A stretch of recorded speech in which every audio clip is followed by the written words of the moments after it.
Hi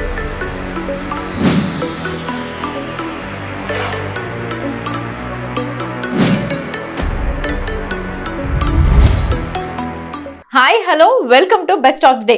మరి ఈ రోజు బెస్ట్ ఆఫ్ ది డే లో కొత్త విశేషాలతో పాటు కొన్ని ఆసక్తికరమైన నిజాలు మరియు చరిత్రలో ఈ రోజు జరిగిన ముఖ్య సంఘటనల గురించి తెలుసుకుందాం. Let's start the programme.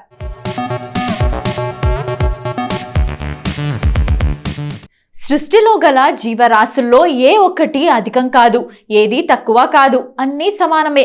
ప్రతిదీ ఒకదాని మీద ఒకటి ఆధారపడి జీవనం సాగిస్తుంటాయి. మనిషి సైతం తన ప్రతి అవసరానికి ప్రకృతి మీద ఆధారపడతాడు. ప్రకృతి లేనిదే మనిషి జీవితం లేదు. ఇది గమనించిన భారతీయ ఋషులు జీవ వైవిధ్య చక్రం సక్రమంగా సాగేలా మనిషి వాటిలో కల్పించుకునే వీలు లేకుండా మానవ ధర్మాలను వివరించారు. భూమిపై జీవాల మధ్య భేదాన్ని జీవ వైవిధ్యం అంటారు. నేడు మన భూమిపై ఉన్న అనేక మిలియన్ల వివిధ జాతుల జీవ వైవిధ్యం సుమారు 3.5 బిలియన్ సంవత్సరాల పరిణామం.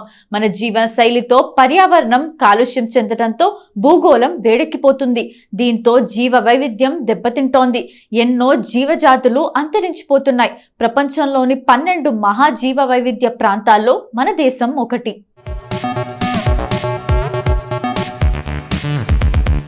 సుమారు 45,000 వృక్ష జాతులు, దాదాపు 77,000 జంతు జాతులు మన దేశంలో ఉన్నాయి. కానీ ఇదంతా గతం. నేడు ఆ విస్తారమైన జీవ సంపదలో 10% పైగా ప్రమాదంలో ఉంది. వాటిలో చాలా జాతులు అంతరించిపోయే దశలో ఉన్నాయి. గత కొన్ని దశాబ్దాల్లో 50% పైగా అరణ్యాలు, 70% పైగా నీటి వనరులు లుప్తమైపోయాయి. విస్తారంగా ఉన్న పచ్చిక బయళ్లను మన జీవన శైలితో రూపుమాపేశాం. సముద్ర తీరాలు అతలాకుతలం చేసేశాం.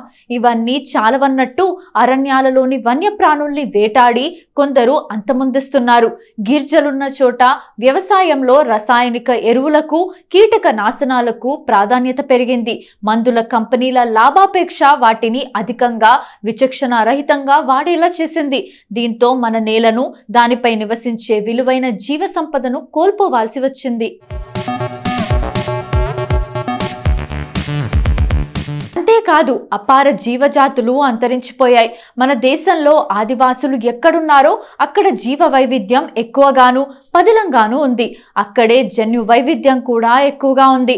ఎన్నో పంటల్లో వైవిధ్యాలు, రకాలు ఆదివాసులు నివాసాలున్న ప్రాంతాల్లోనే అధికం. వీటిని రూపొందించే, ప్రవేశపెట్టే విషయాల్లో తగు జాగ్రత్తలు తీసుకోవాలి. రక్షణ సంబంధమైన నియంత్రణలను పాటించాలి. జన్యు మార్పిడి వల్ల వచ్చే ప్రభావాలు స్వల్పకాలంలో, దీర్ఘకాలంలో ఎలా ఉంటాయో పూర్తి అధ్యయనం చేయకుండా వీటిని ఏ జీవజాతుల్లోనూ ప్రవేశపెట్టకూడదు. తొందరపడితే ప్రస్తుతం మనుగడలోని జీవజాతికే ప్రమాదం వాటిల్లుతుందనడంలో ఎటువంటి సందేహం లేదు. జీవ వైవిధ్య రక్షణ కోసం సుందర్ లాల్ బహుగుణ నిర్వహించిన చిప్కో ఉద్యమం పర్యావరణ పరిరక్షణకు సాగిన ఉద్యమాలన్నిటికీ తలమానికమైనది.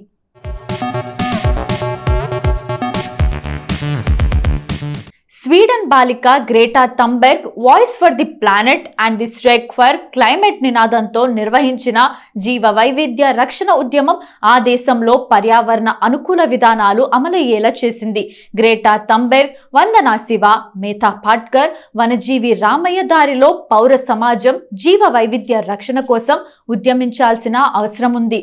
ప్రపంచమంతటా ఏటా 10,000 జాతులు లేదా రోజుకు 27 జాతులు అంతరించిపోతున్నాయనేది యథార్థం. ఐక్యరాజ్య సమితి ఏటా మే 22న నిర్వహిస్తున్న అంతర్జాతీయ జీవ వైవిధ్య దినోత్సవంలో ఒక కొత్త థీమ్తో కార్యక్రమాలకు పిలుపునిస్తుంది. ఆ కోవలోనే 2025లో ప్రణాళికలో భాగమవ్వండి అనే నినాదం జీవ వైవిధ్యాన్ని సంరక్షించడానికి, ప్రోత్సహించడానికి, సమిష్టి ప్రయత్నాల్లో చురుగ్గా పాల్గొనడానికి వ్యక్తులను, సంఘాలను, దేశాలను కోరుతుంది.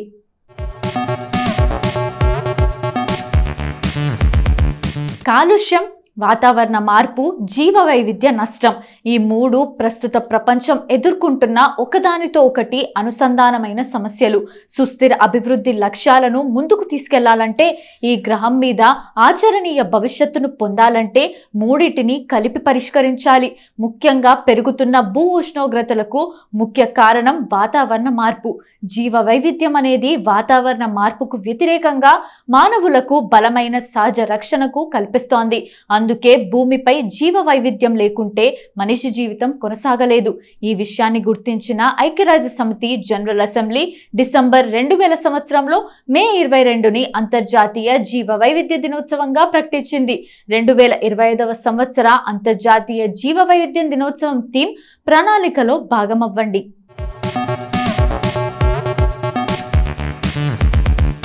జీవ వైవిధ్యం అంటే భూమిపై నివసించే వివిధ రకాల కోట్లాది జీవజాతులు. భూమి ఒక అతిపెద్ద జీవావరణ వ్యవస్థ. ఈ అతిపెద్ద వ్యవస్థలో అనేక ఇతర జీవ వ్యవస్థలు ఇమిడి ఉన్నాయి. వృక్షాలు, జంతువులు, మానవులు, సూక్ష్మజీవులు వంటి జీవజాతులు గాలి, నీరు, సూర్యకాంతి, ఉష్ణోగ్రత తదితర కలయికతో ఏర్పడిన వ్యవస్థను జీవావరణ వ్యవస్థ అంటారు. ఉదాహరణకు చెప్పాలంటే అడవి జీవావరణ వ్యవస్థ, నీటి జీవావరణ వ్యవస్థ, ఎడారి జీవావరణ వ్యవస్థ. జీవావరణ వ్యవస్థలో సజీవులు గాని నిర్జీవులు గాని లోపిస్తే జీవావరణ వ్యవస్థ మొత్తం కుప్పకూలిపోతుంది. నీటి జీవావరణ వ్యవస్థలో చేపలు సజీవులు, నీరు, ఆక్సిజన్ నిర్జీవులు. ఒకవేళ నీళ్లు నశించిపోయినట్లయితే నీటి జీవావరణ వ్యవస్థలో చేపలు అన్నీ చనిపోయి చివరికి ఆ వ్యవస్థ కుప్పకూలిపోతుంది. ఇప్పటి వరకు అంతర్జాతీయ జీవ వైవిధ్యం దినోత్సవం గురించి మనకు తెలియని కొన్ని ఆసక్తికరమైన నిజాలు తెలుసుకున్నాం కదా. మరి నవంబర్ 22వ తేదీన ఒక్కసారి చరిత్రలోకి వెళ్ళి చూస్తే ఎంతో మంది ప్రముఖుల జన్మాలు జరిగాయి. మరి ఒక్కసారి చరిత్ర పుటల్లోకి వెళ్ళి నేడు జన్మించిన ప్రముఖులు ఎవరో తెలుసుకుందాం రండి. కార్తిక్ ఆర్యన్ భారతదేశానికి చెందిన సినిమా నటుడు. ఆయన 2011లో హిందీలో విడుదలైన ప్యార్ కా పంచనామా సినిమా ద్వారా సినీ రంగంలోకి అడుగుపెట్టాడు. కార్తిక్ ఆర్యన్ నవంబర్ 22, 1990న మధ్యప్రదేశ్లోని గ్వాలియర్లో జన్మించాడు. ఇంజనీరింగ్లో డిగ్రీ చదువుతున్నప్పుడు అతను లవ్ రంజన్ యొక్క బడ్డీ చిత్రం ప్యార్ కా పంచనామాతో తన నటనను ప్రారంభించాడు. అతను ఆకాశవాణి, కాంచీ రొమాన్స్లో నటించాడు. అయితే ఇవి అతని కెరీర్ను ముందుకు తీసుకెళ్లడంలో విఫలమయ్యాయి.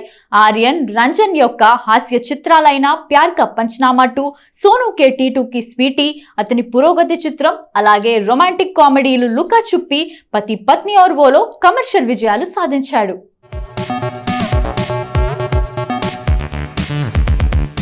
ములాయం సింగ్ యాదవ్ ఒక భారతీయ రాజకీయవేత్త, సమాజ్వాదీ పార్టీ వ్యవస్థాపకుడు, పోషకుడు. అతను ఉత్తరప్రదేశ్ ముఖ్యమంత్రిగా 3 పర్యాయాలు వరుసగా పనిచేశాడు. భారత ప్రభుత్వ రక్షణ మంత్రిగా పనిచేశాడు. సుదీర్ఘ కాలం పార్లమెంటేరియన్ గా ఉన్న అతను ప్రస్తుతం లోక్సభలో మెయిన్పూరి నియోజకవర్గానికి ప్రాతినిధ్యం వహిస్తున్న పార్లమెంట్ సభ్యుడు. ఇంతకు ముందు అజంగఢ్, సంబాల్ నియోజకవర్గాల పార్లమెంట్ సభ్యుడిగా కూడా పనిచేశాడు. ములాయం సింగ్ యాదవ్, మూర్తిదేవి సుగర్ సింగ్ యాదవ్ దంపతులకు 1939 నవంబర్ 22న ఉత్తరప్రదేశ్లోని ఎటావా జిల్లాలోని సైఫాయ్ గ్రామంలో జన్మించాడు. యాదవ్ ఇటావాలోని కర్మక్షేత్ర పోస్ట్ గ్రాడ్యుయేట్ కళాశాల, షికోహాబాద్లోని ఏకే కళాశాల, బిఆర్ కళాశాల, ఆగ్రా విశ్వవిద్యాలయం నుండి రాజకీయ శాస్త్రంలో వరుసగా BA, BT, MA 3 పట్టాలను పొందాడు.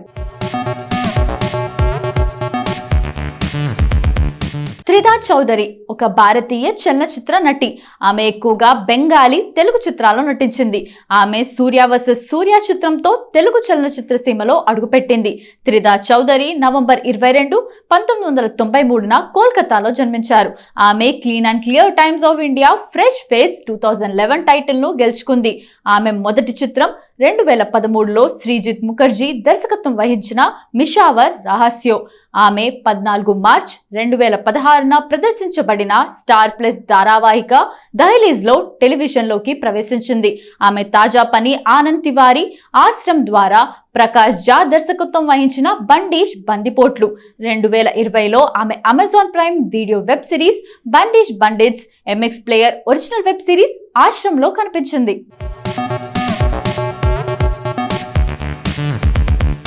సరోజ్ ఖాన్ భారతీయ నృత్య దర్శకురాలు. ఎక్కువగా బాలీవుడ్ సినిమాలకు పనిచేశారు. ఆమె అసలు పేరు నిర్మలా కిషన్ చంద్ సధు సింగ్ నాగ్పాల్. దాదాపు 2000కు పైగా సినిమాలకు నృత్య దర్శకత్వం చేశారు సరోజ్. ఆమె తల్లిదండ్రులు కిషన్ చంద్ సధు సింగ్, నోని సధు సింగ్. సరోజ్ ఖాన్ 1948 నవంబర్ 22న బాంబే, మహారాష్ట్రలో జన్మించారు.